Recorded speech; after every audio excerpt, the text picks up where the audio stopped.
2 ans de confinement à répétition, 2 ans de masques, 2 ans de salutations avec le coude, 2 ans de contraintes. Alors que la vie battait son plein, un nouveau virus nommé coronavirus s'installa progressivement dans le monde en partant par la Chine et plus précisément la ville de Wuhan. Revenons sur les moments marquants de cette pandémie.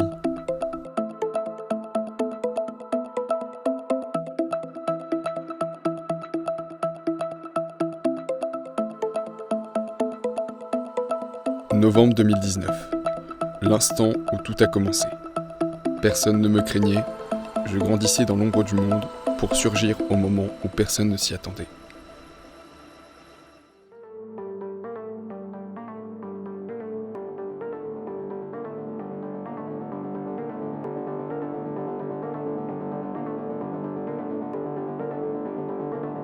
L'arrivée de ce virus en France fut assez lente.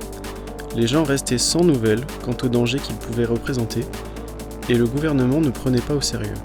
Jusqu'au jour où... Messieurs, j'ai été informée hier soir du décès du patient de 80 ans qui était hospitalisé à l'hôpital Bichat depuis le 25 janvier dernier.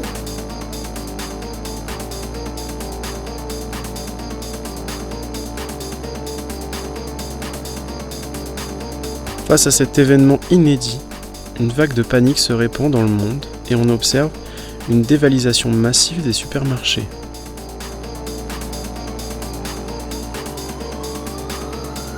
Peu à peu, le monde se renfermait sur lui-même, laissant place à une accalmie, mais battant pour une cause commune, un souffle d'espoir. Les premières armes contre la Covid ont été créées et donnent l'espoir d'un retour à la vie sociale. Noël nous laisse quelques moments en famille supervisés par l'État.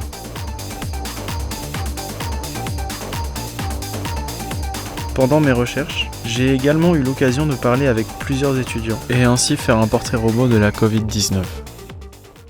Est-ce qu'un événement vous a marqué dans la crise du Covid ?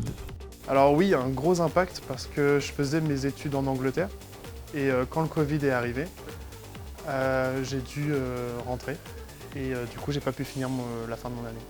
Je dirais oui et en fait c'était le cadre de travail qui n'était pas le même du coup vu que je restais chez moi. Et du coup, des fois, c'était peut-être un peu compliqué de se pencher entièrement sur le travail.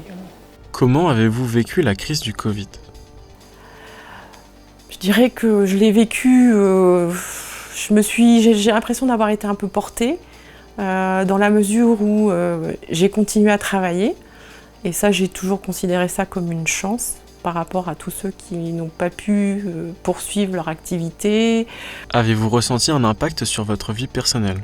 Si oui, un exemple ? Oui, il y en a beaucoup, mais je vais en citer quelques-uns. Par exemple, sortir dans les bars. Moi, j'adorais avec mes amis sortir, profiter de la vie. Franchement, c'était quelque chose qu'on faisait régulièrement et du coup, ça nous a bloqués. Donc on a été obligés de se retrouver sur Internet. Oui, j'ai eu un impact personnel pendant le Covid. Ça m'a appris à vivre avec moi-même, toute seule. Et notamment, j'ai pu exploiter plus mes passions durant cette période-là, alors qu'il y avait du temps que je n'avais pas avant. Le confinement est arrivé à un moment où j'étais à ce moment-là déscolarisé, ce qui fait que du coup, je n'ai pas pu travailler et j'étais payé à rester chez moi. Surtout au niveau de décalage horaire, on ne mange plus ou dort plus au même moment à cause du Covid. Alors je pense comme tout étudiant, ça a été un peu plutôt compliqué d'étudier entre distanciel, présentiel. Après, durant l'année de terminale, c'est sûr que c'était un peu déstabilisant, parce qu'on ne savait pas forcément ce qu'on allait avoir, donc bac ou pas bac, et donc ouais, surtout au niveau du contrôle continu. Si vous deviez donner un visage à la Covid, quel serait-il ? Alors moi, ça me fait penser, je pense toujours au pangolin. Je pense que je retiens surtout les annonces de Emmanuel Macron. Candide. Je dirais Emmanuel Macron. Jean Castex. Ça serait Marine Le Pen. Ce serait Édouard Philippe. Ce serait Donald Trump. Claude François. J'observe de moins en moins de personnes dans les rues depuis qu'ils ont décidé de limiter leurs contacts. Je n'ai donc plus aucune aide pour favoriser ma propagation.